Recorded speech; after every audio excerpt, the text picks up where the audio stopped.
Hello and welcome to CrossTalk, where all things are considered. I'm Peter Lavelle. The liberal corporate media are fickle. They fall in and out of love quickly and often. Not long ago, they were infatuated with Beto O'Rourke. Now, they are smitten by Mayor Pete. The media love to drone on about their preferences. In the meantime, the voters pick their candidates.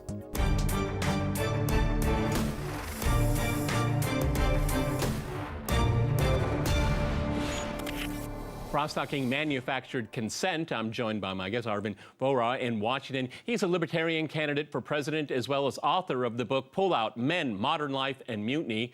In Manchester, we crossed to David John Thistle. He's running for president. And in Fort Lauderdale, we crossed to Christopher Metzler. He is a legal scholar. All right, gentlemen, crosstalk rules in effect. That means you can jump in anytime you want, and I always appreciate it. Arvin, let me go to you first in Washington. You know, I'm calling this program Wall Street Pete, but, you know, it's about manufactured consent. And as I said in my introduction, and I'm particularly looking at how the liberals are focusing on this campaign, it's really the flavor of the moment. It's whimsical. He's got a nice smile. You know, he's like chicken soup, you know. I mean, and I'm not just talking about Mayor Pete. I mean, we've heard this over and over again about all kinds of candidates here. But I get the sense that this is manufactured. Whoever this Pete character is, I mean, he seems like a cardboard box, you know, that has just been invented almost out of nowhere. And I'm not I'm a conservative. I'm not even have a dog in this fight here. But I mean, I am quite disturbed how the media is so intent on controlling the message. And at this point, always at the expense of Bernie Sanders and other candidates, like Tulsi Gabbard, for example. They just disappear her. She's not there. And that's the media. Go ahead, Arvin. Mm-hmm. So let's look at what all of the candidates who've been disappeared have in common. They are all people who have major issues with the military-industrial complex. These are people who want to see government cut spending on the military, to stop foreign interventionism, to shut down foreign military bases and bring the troops home, which, by the way, is also one of my campaign pledges. But the people that the media gets behind, on the other hand, are the very people who they know are not going to be dismantling any significant part of the military-industrial complex.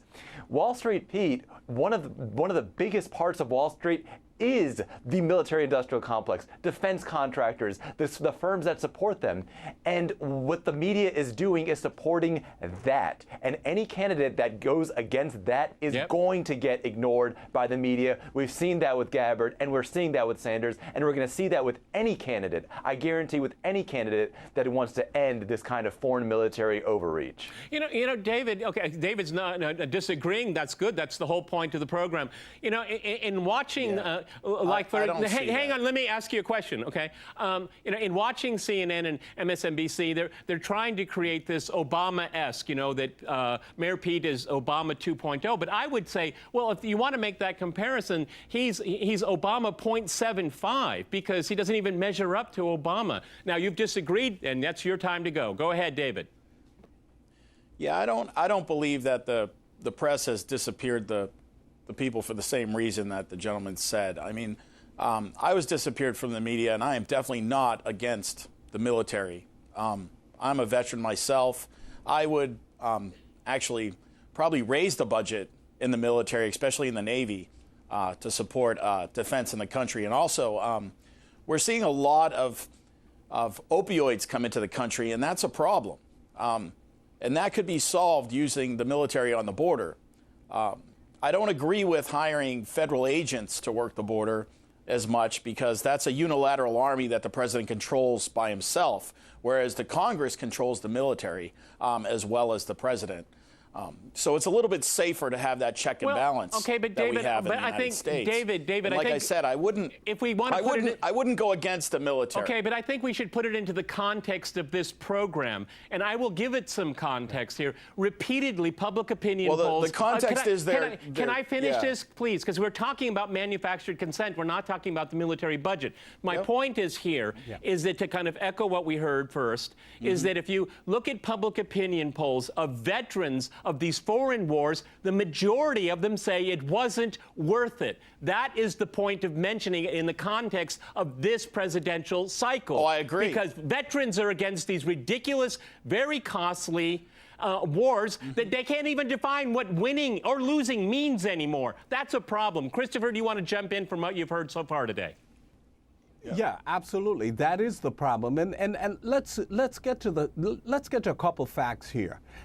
Number one, manufactured peat was actually manufactured by Joe and Mika on their show. So that's where this all began.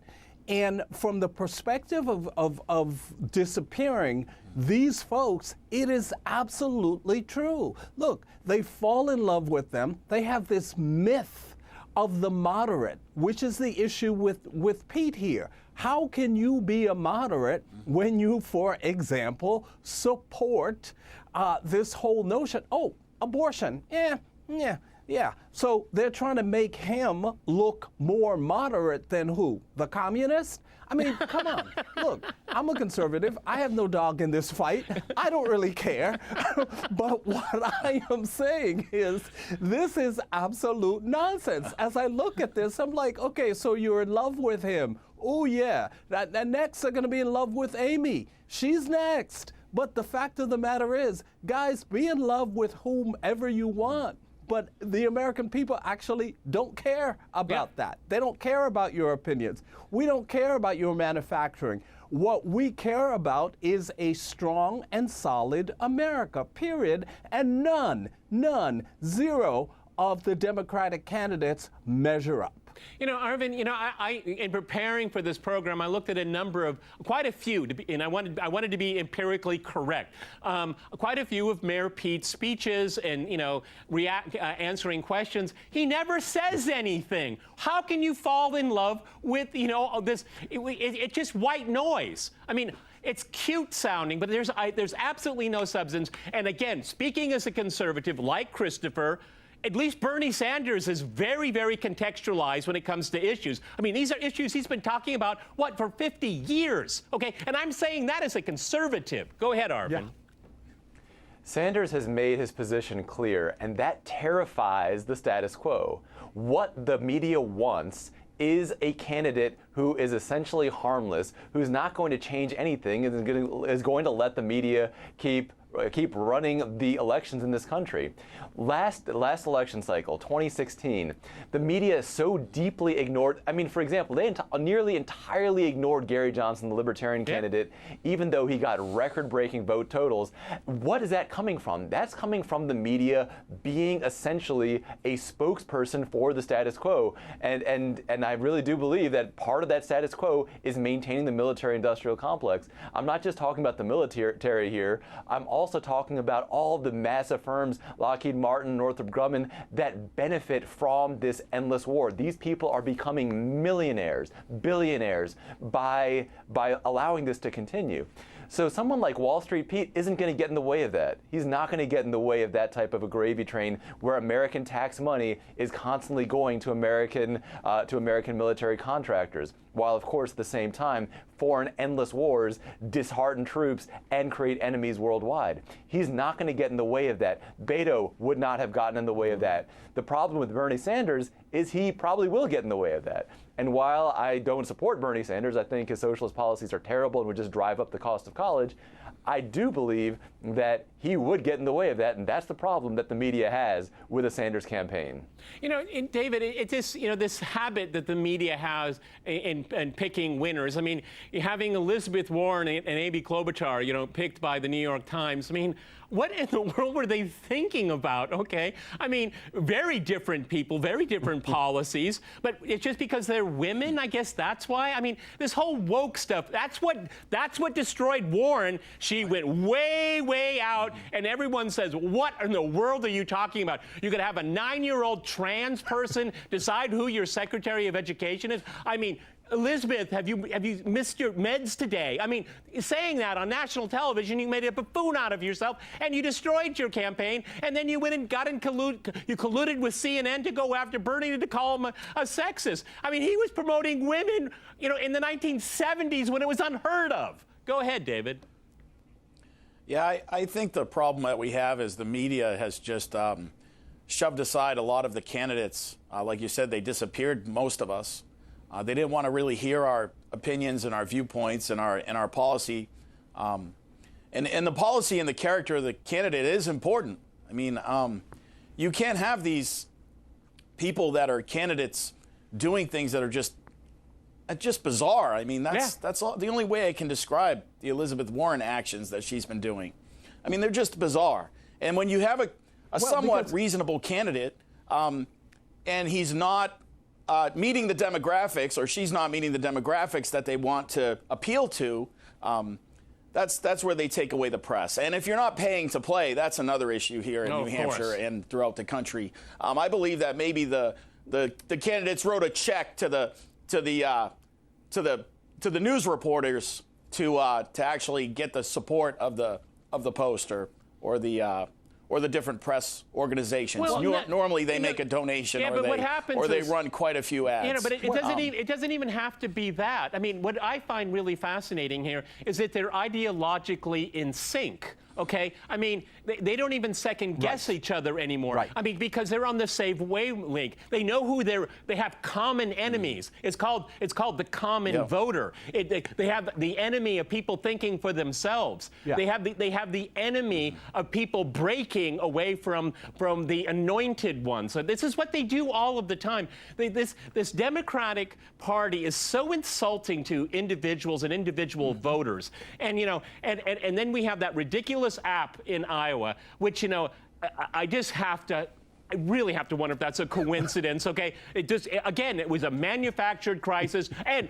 CNN, Pete, you won. Okay, but you didn't win the plurality of the votes. Okay, that's okay. Bernie did. Bernie wins in New Hampshire, but they care about who won fourth place. This is manufactured consent here. All right, I'm going to jump in here. We're going to go to a short break, and after that short break, we'll continue our discussion on manufactured consent. Stay with RT.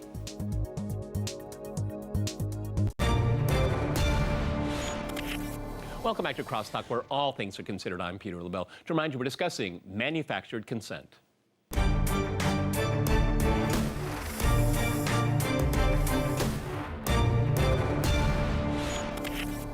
Okay, let me go to Christopher. Obviously, Christopher, you're an African American, and watching the next primaries and caucuses coming up, again, the liberals talk about, you know, what is the appeal of minorities for Amy and for Pete and all of that, and they talk about minorities, particularly the black community, as if you're all monolithic. Again, they always call everybody a racist, but they have such a racist approach to the electorate, okay? You're all the same, and you have to move en masse, as usual, as you're told, okay? As if black people have no opinion about things. I find it so insulting to the electorate. Go ahead. Well, it is insulting. Look, I've been black all my life. I've been a conservative since I could vote. And so this entire notion of really, it is a race-based approach to voting. That's what we've got here.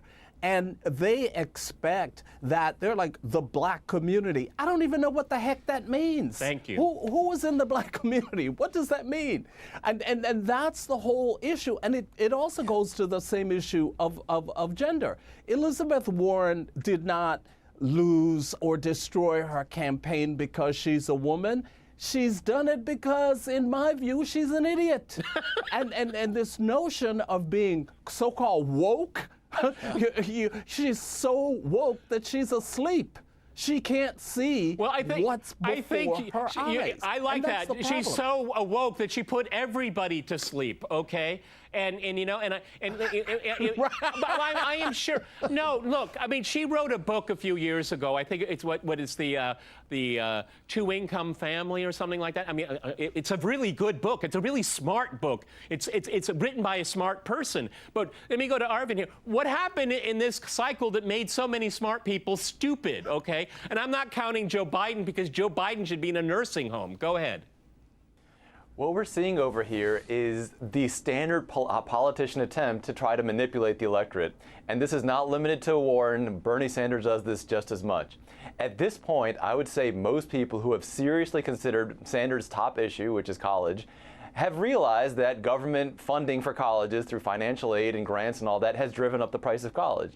And most people also agree that, who have analyzed the issue, also agree that if you got rid of all government support for college, it would force colleges to massively lower their prices or go out of business. That's right. So we already have a solution. I mean, we have the solution, right? Everyone knows what the solution is, but Sanders and, more importantly, supporters have picked the most mean-spirited solution they can find. They are choosing a solution that would not solve the problem, but would tax people who've been working hard. It's basically, how can we hurt somebody in order to solve a problem that we could solve without hurting anybody? Yeah, I mean, you're absolutely right, because higher education in America is simply a racket. That's all it is. I mean, would you ideologize, you create, it's based all on propaganda. You create angry people that don't know anything about the world, that can't find a job, and then they get more angry. And this is, everybody gets angry because they're angry. Right. You know, David, let me go to you. I mean, running for office as you are right here, I mean, what kind or barriers are put up to you? I mean, obviously, I've made it very clear to my viewers that anyone that is running for president of the United States, regardless of party, even an independent, they are welcome on my program to give their views, even if I don't agree with them, because I believe more views creates a richer society for us to make decisions. So, what are some of the barriers you face? Go ahead, David. Well, most of the barriers I face are the other parties getting involved. If you look at the demographics of New Hampshire, there's only 291,000 registered Republicans about, and there's about 270-something thousand registered Democrats. There's 410,000 people sitting in the middle that are going, what are these guys doing? Why are they fighting so much? It's costing us too much money. And to go back on the Bernie Sanders with the free education, last election in 2016, in the primary election in New Hampshire alone, he reportedly spent $230 million here. Now, $230 million, if he had paid all the community college tuitions in the state, he would have still had over $100 million to run for president. So that's not really a socialistic viewpoint of New Hampshire. I mean, look at the demographics. It's insane.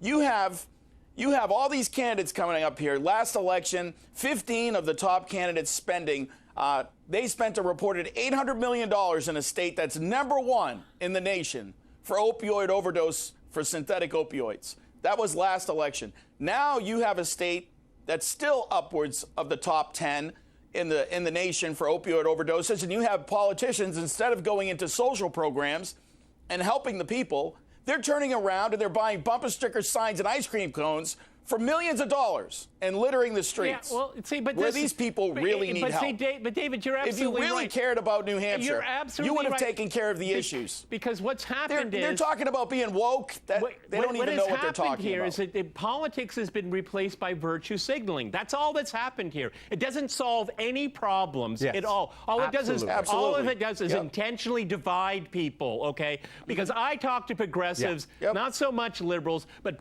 progressives, libertarians, and we have so much in common. It's amazing, okay? Well look at what the shutdown happened. But it's the media that is doing it. Look at the shutdown. They had a full Congress that was Republican. Okay. The Republican Congress had a full Congress, and they could have easily voted for that budget. Instead, what they did was they went home and they panicked the voters and said, if you don't vote for me, I'm not going to get reelected. I'm not going to be able to vote for the budget. Okay, well, you know... Then they turned around. They lost the Congress because they didn't finish their job. Well, okay, because they just wanted to panic the voters so the voters would give money to the Republicans and money to the Democrats and then not have any left over. Like Christopher, I'm a conservative, but I have nothing to do with the GOP. And maybe my next program will be roasting them, okay? Christopher. Absolutely. Christopher, let me go to you. Let me go to Christopher. You know, Christopher, if we look at what happened, the mess in Iowa, maybe one day we'll find out what happened, but I tend to doubt it because I think it was intentional. And then we have New Hampshire. But you know who the biggest winner is so far? The biggest winner so far is Donald Trump. Go ahead, Christopher. Here's President Trump. Yeah, listen, President Trump is the winner and will continue to be the winner. because you have a pack of fools, a pack of goats, a pack of sheep on the other side. And they have no solutions to anything. They're concerned about fighting each other. They're concerned about who has the best Obama-like legacy. Obama is out of office. That didn't work out too well. So what are you trying to replicate? So they've got that going on. And so for the president, hey, you know, it's a great time to sit back, get some popcorn, and enjoy it. Because the fact is, the Democrats who are currently running, every last one of them, in my view, are losers. They have no policy, they have no brains that they have demonstrated, and they are beholden to the media. The mainstream media. Now you're talking about you're talking about the front runners, I hope. Yeah, that's right. That's a good point. David, that's a good point. That's a good point. Because there are candidates out there. Correct. And this goes. Because you haven't spoken yet about the lesser-known candidates. Okay, hang on. I want to get to that issue. So don't put me in the same room as those people. I made it a point to make sure that you weren't. Okay, don't worry about it, David. Okay, Arvin. One of the things that worries me with this really weak field that are given media coverage. That we're going to get to a general election and we're not going to talk about policy. And we know how Donald Trump is, okay? He'll come up with a nickname and he'll just drill it into the ground, and we're not going to get a policy debate. That's why, and I've said this many times in my program, there were only two candidates in 2016 that I watched, Trump and Sanders. Because Trump was pushing against things. I don't think it was always very coherent, but he was actually shaking things up, and it made people scared. I like people like that. Bernie Sanders, a really well-known track record, okay? And I would like to see a real policy debate about the things we've talked about: education, health care, foreign policy foreboding to talk about changing the fundamentals here, Republican, Democrat, whatever. That you get in a lot of trouble for that, okay? I would like a real debate about that, because I think Donald Trump would like to pull out of some of these wars, but he's not allowed to, okay? So, Arvin, you know, that was kind of a long segue into my question here. I worry that we're going to have another campaign cycle without talking about issues in policy. Go ahead. If the media can get that, if the Democrats and Republicans can get that, they're going to try to go for it. Fortunately, this has been an amazing year for the Libertarian Party, and I know for other third parties. We have the big free and equal debate happening in Chicago. We have so many different ways to get real policy discussions happening, and that's changing things. We've seen, thanks to the push of groups like ours, things like legalizing marijuana over the last years, legalizing gay marriage, people fighting now to reduce different types of taxes, more people realizing that you don't actually need to go to college. We're breaking up that racket. But for that to happen, the media needs to stop being the puppet masters of the Democratic and Republican parties and actually do what they're supposed to do, which is openly and unbiasedly cover all candidates. And so many people speaking today are right. The media is working to ignore things because they don't want to cover policy either. They don't want to talk about shutting down foreign military bases and bringing the troops home. They don't want to talk about ending the drug war. They don't want to talk about ending the welfare state and ending the income tax. They don't want to have those discussions. They want to keep it on nonsense like horse race politics, who's more handsome or whatever. Because it benefits them. The status quo is just Jim Dandy for these people. They're so comfortable with the status quo. They don't want to change. Let me finish off with David. I think there's one thing that the American electorate is united on. They hate the media. Go ahead, David. Yeah, you know, I think the media is just searching for the way they can make the biggest buck. They're not really looking to cover the real candidates. Candidates that could build a team.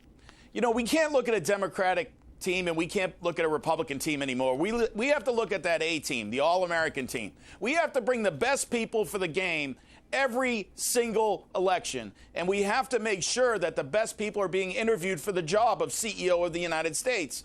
And if you're not going to do that because you have some agenda to sell commercials, that's where we have issues. Okay. When you're spending $200 million on a commercial in the Super Bowl so that people can use the restroom, they're going to cover that candidate. They're not going to cover the candidate that shows up and actually speaks about the issues. They don't want the issues. They want a bite. Pragmatic they want a point. little bite. They want a 2-second thing that they can here. put on the internet. Okay, many thanks to my guests in Washington, Manchester, and in Fort Lauderdale. And thanks to our viewers for watching us here at RT. See you next time. And remember, CrossTalk rules.